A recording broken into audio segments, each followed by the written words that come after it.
everyone and welcome back to my channel. My name is Queen94. Week 2 was a good one to say the least, and I know I always say that, but it was a pretty good week considering, or at least in my honest opinion. We had some great matchups, but before I get into that, I'd like to apologize for posting late last week.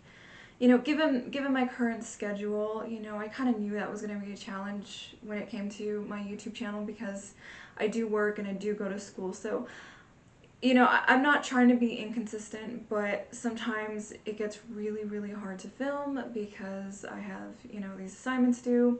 But you get what I'm saying. Either way, I'd like to apologize for that.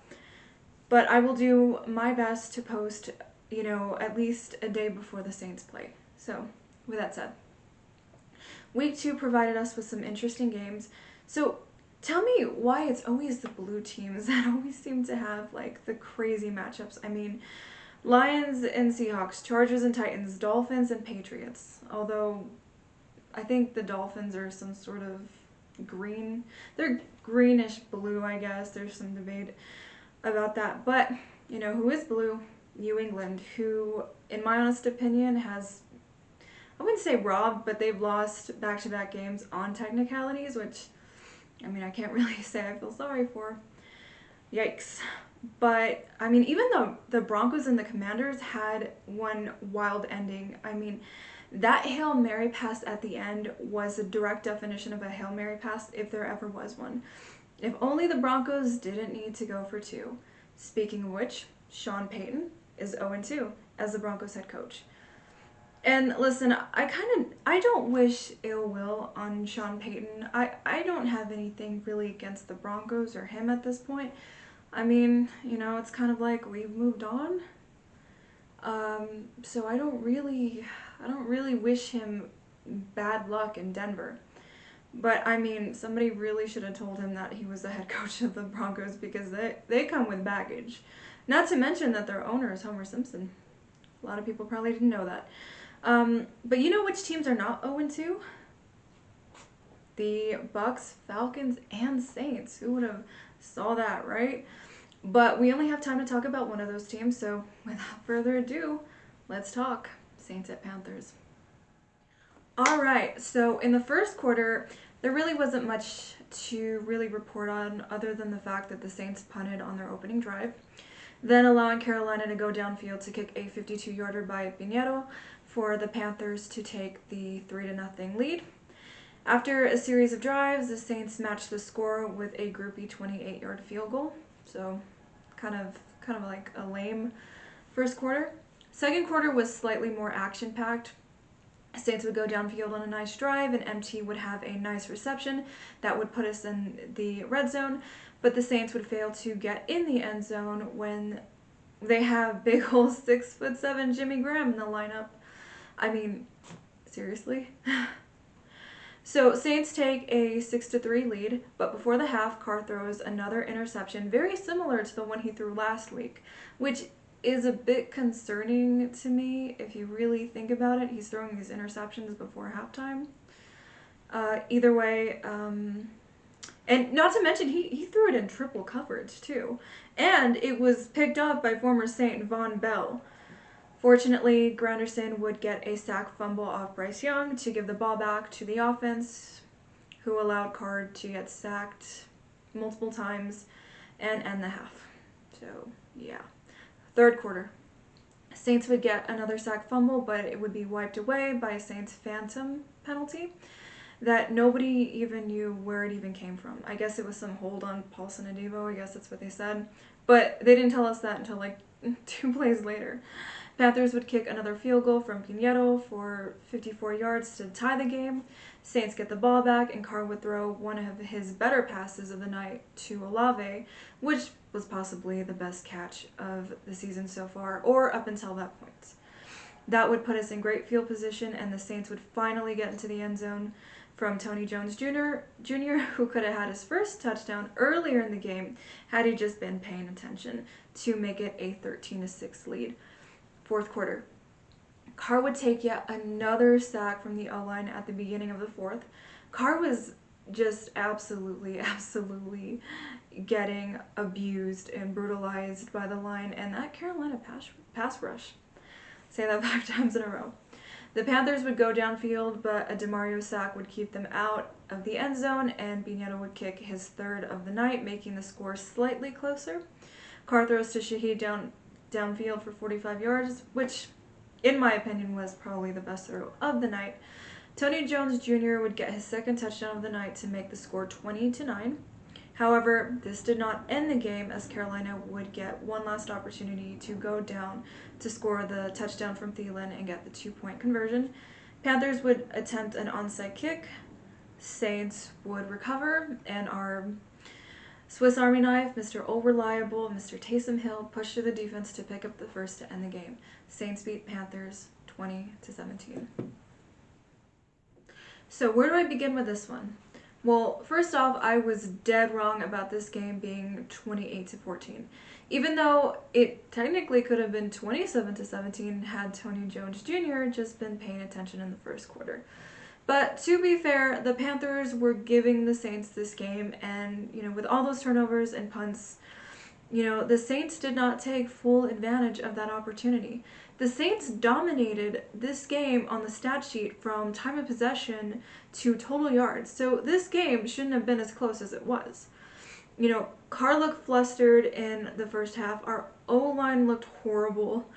Penning had yet another bad night, regardless of what they say, of them saying, well, it was better than last week. How can the Saints sustain drives if Carr is getting swallowed up every other play? Carr didn't have one touchdown in this game. The Saints couldn't get the run game going all night long.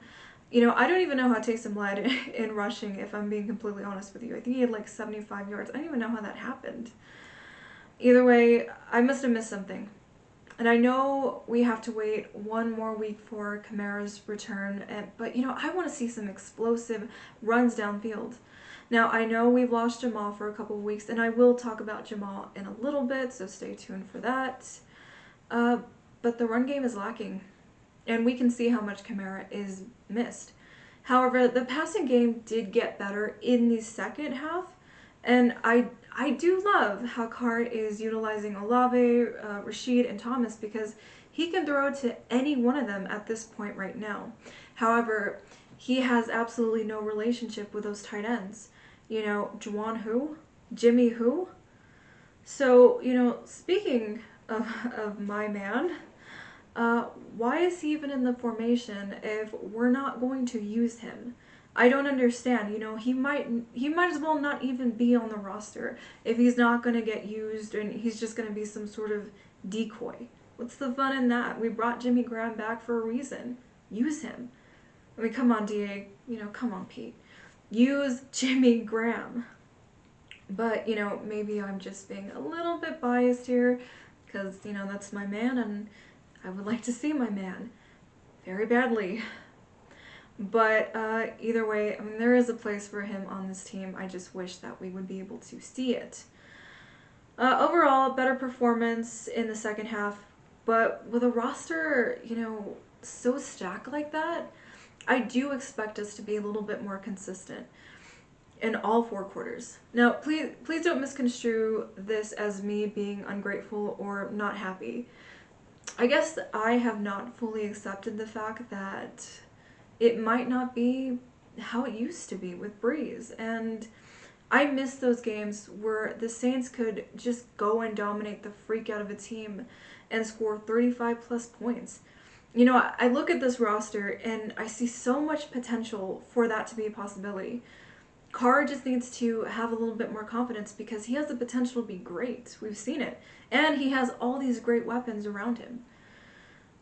So that's just my take on the offense. Now, as for the defense, another stellar performance by Grounderson.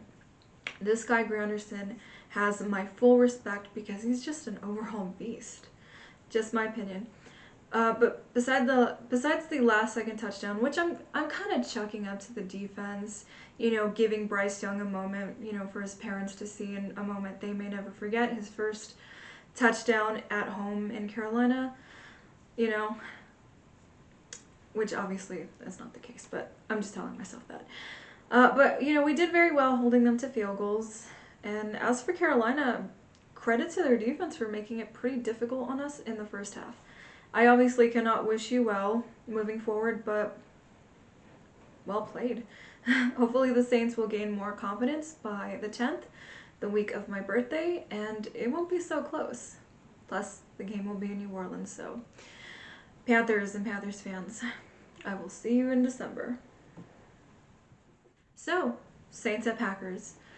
I gotta tell you, this is going to be a really weird matchup without Rodgers. I don't have many memories of the Saints playing Green Bay, except for week 1 in 2011, which we were stopped short of the goal line or stopped short of tying it to force overtime with 0-0 on the clock. Weird fact about that game, I actually recorded the entire game without the NFL's consent. Shh, don't tell them. But either way, can you imagine how many SIM cards I went through on my Sony camera that night? I mean, I remember that night like it was yesterday, even though it was in 2011. I remember it, I think I'd actually gotten Domino's as like a Thursday night. I can remember that, but after that, my mind draws a blank when it comes to playing the Packers. Except, we did play them, I think, in 2021, week 1, with Jameis Winston. And I believe we beat the cheese out of them. So, that was pretty cheesy, wasn't it? Either way, maybe that's why it's not as memorable. But I do think I remember Winston humiliating Rodgers.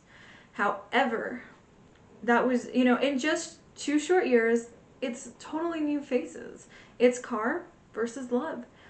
Now, I don't know much about Love, and it usually takes me a few seasons for me to get accustomed to these newer guys to kind of understand what they're about. And since I don't follow college, I can't really go based on that. And I mean, there are quarterbacks that end up being busts. So either way, it's really hard to really know or take away from a team that is 1-1. They played well in the first game against a division rival. In the second game, they played pretty well until they let Atlanta come back with a coup field goal. So, I think this matchup could be slightly more challenging for us than the first two, depending on these factors. If Jordan Love is a mobile quarterback, this could pose a challenge for us. The Saints have never really done well against mobile quarterbacks. And he has 6 touchdowns this season already from wide receivers I've never even heard of. I mean, where's Jordy Nelson? Where's Jermichael Finley? Where's Donald Driver? Where's Randall Cobb? I know. I live in the past. Trust me, I have a big problem with that. But, well, we now know that Jordan Love can throw, and we know he's got receivers who I don't even know their names. So he's got receivers, I guess.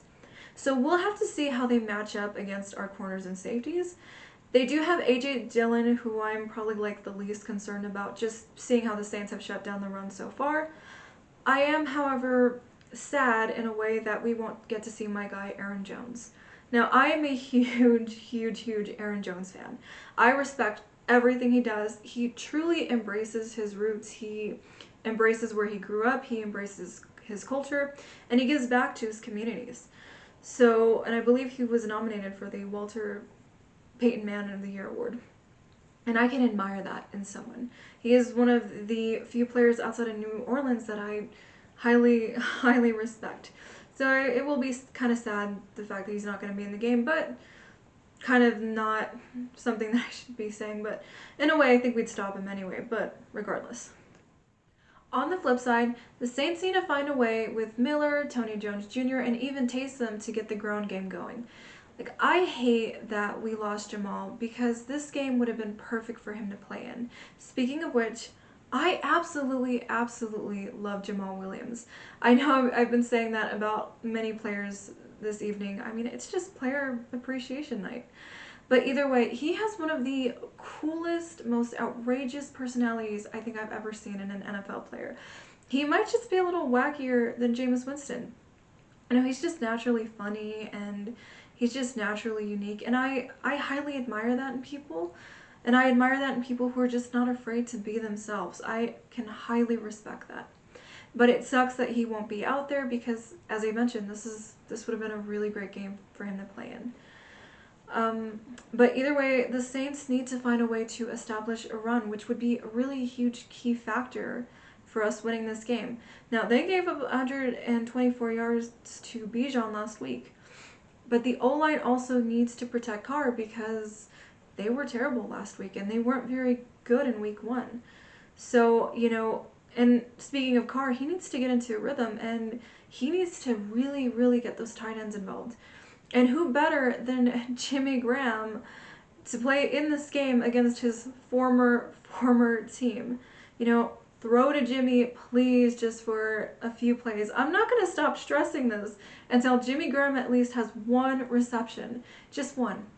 Please, please, Pete, please, DA, let Jimmy Graham have 1. I mean, I really, really need to see my man. I just absolutely need to see my man. I mean, play Jimmy. I promise I'll shut up, but seriously, play Jimmy. And it's not even working with Juwan anyway, and Foster Moreau is not, I don't think he's going to play either way, so yes, get Jimmy. Either way, if Carr can do his thing with proper protection from the line, and the Saints don't get these stupid phantom penalties, we get this run game going, we throw in these tight ends, this could be a good game, and we could win this game. I'm hoping that we can at least get 24 points in this game. I guess that's my bold prediction of the week, is that the Saints will have at least 24 points. I mean, that's doable, right? But we'll see. This game is in Lambeau, and that's a really, really tough place to win. But I think it's a matchup that the Saints can win. I know that I believe the Packers are like 1-point favorites, but as I mentioned, I do believe that this is a winnable game. Either way, I think that this is my wrap-up of this video. This is my wrap-up of the Saints and Panthers game and my thoughts on the Saints and Packers game. So, yeah. Once again, my name is HoodatQueen94. I'm also on Twitter under the name Jimmy Graham Superstar. So yeah, if you like this video, give it a thumbs up. If not, that's okay. I totally understand. If you'd like to subscribe, I would greatly, greatly appreciate it. So please don't hesitate to hit that subscribe button down below. As I mentioned, I'd greatly appreciate it. So yeah, thank you so much for watching, and go Saints. Hoodat, baby. Okay. Bye-bye.